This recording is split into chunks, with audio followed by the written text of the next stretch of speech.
The Gunn Report is based on just a very simple idea. What we do is we combine the winners list from all of the most important award shows in the world, national, regional and global.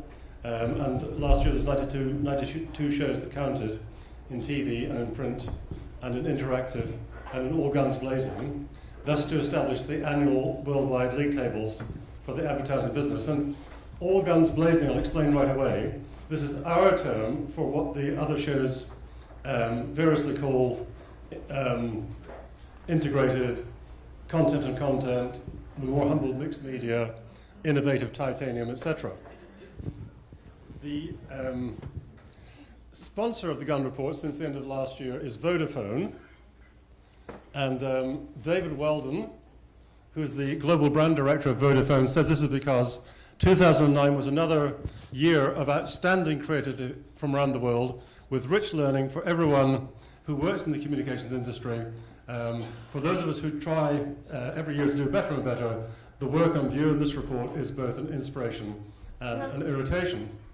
The plan is today to share with you some of the highlights of the 2009 report that's in this book, also to share with you some of the best work from TV, print, interactive, all guns blazing, but also to give you an idea of the main trends that happened last year, and hopefully maybe to persuade you that totting up tallying of award wins is not entirely a frivolous endeavour.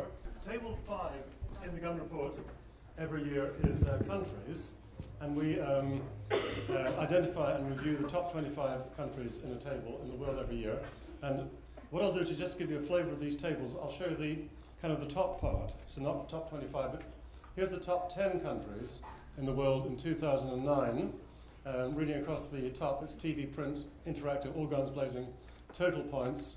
The figure in brackets after the names is always the position last year. So you can actually see that 4 of these were in the top 10 also last year, and all that happened was that Australia popped in at number 10 and Thailand popped out.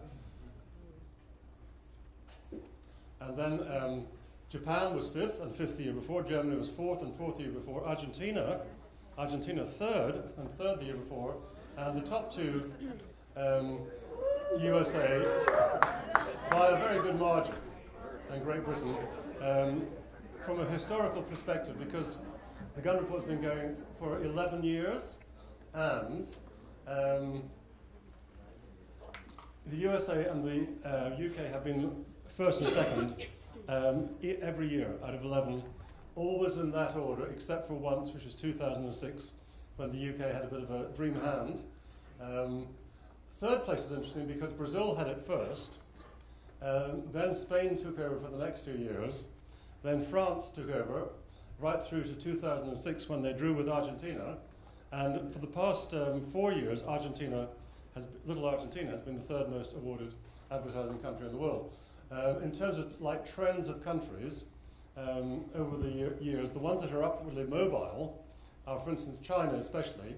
China was never in the table for the first 5 years, but has been in for the last 5 years, and in fact last year they had their highest finish ever, 13th, China 13th, 6th biggest market in terms of size already.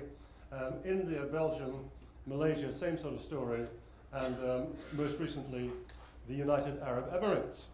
And in the fading glory category, unfortunately, Poland and Czech Republic used to be in the first 5 years, nearly every year, but they've kind of dropped out, I don't know why. And Hong Kong, I do know why, because the agencies have moved the best creative people from Hong Kong to Shanghai and Beijing. Okay, table 6 in the Gunn Report every year is Advertisers clients. And again, we'll just look at the top part, and I'll show you something quite interesting there. You'll recognize some very famous names there. Now, number 10, MTV, and there were 12th equal the year before. This is mainly MTV-sponsored public service work, like the global warming by MTV in Argentina, and in the USA, the voting awareness, Choose or Lose, from MTV. In England, anti-knife crime. And also further on down the table, you'd find added Amnesty International and Greenpeace and World Wildlife Fund. So doing work for good causes can be good for the agency too. Top part of the table, we're going to see top 4 because there were 2 fifth equals. Sony, Axlinks third, Nike second, 5th the year before. Top of the table, Volkswagen, and Volkswagen have topped this table for 9 years out of 11.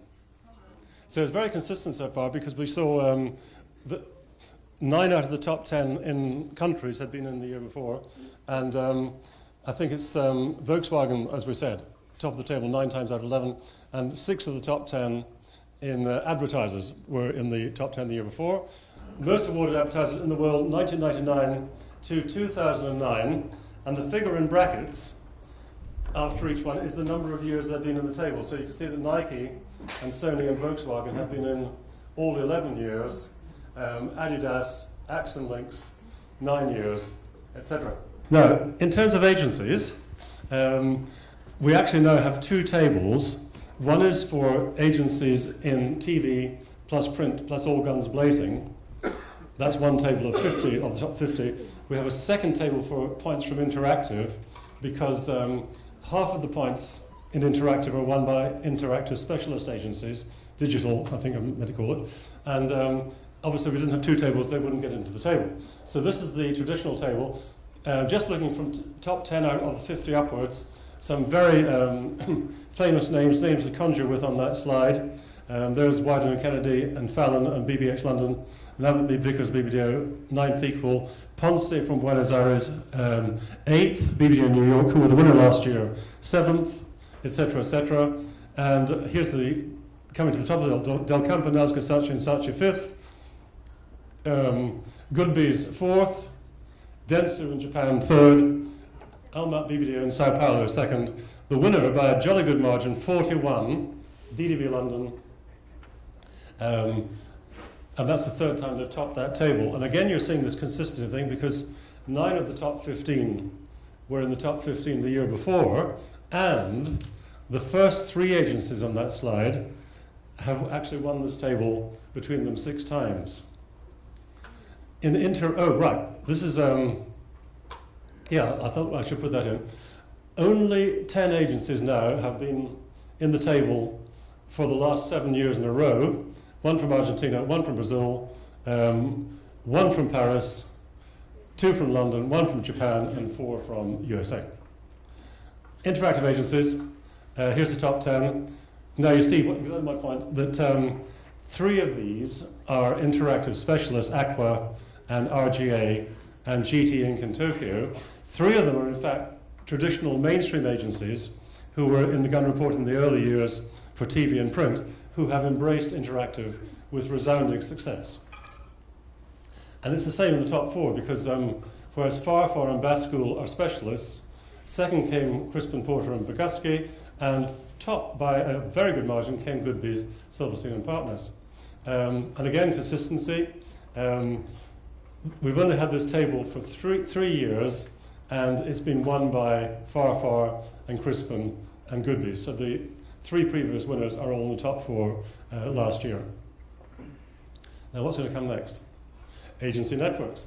This is the kind of headline table, especially for many, or some rather, in New York and Paris and London and Tokyo.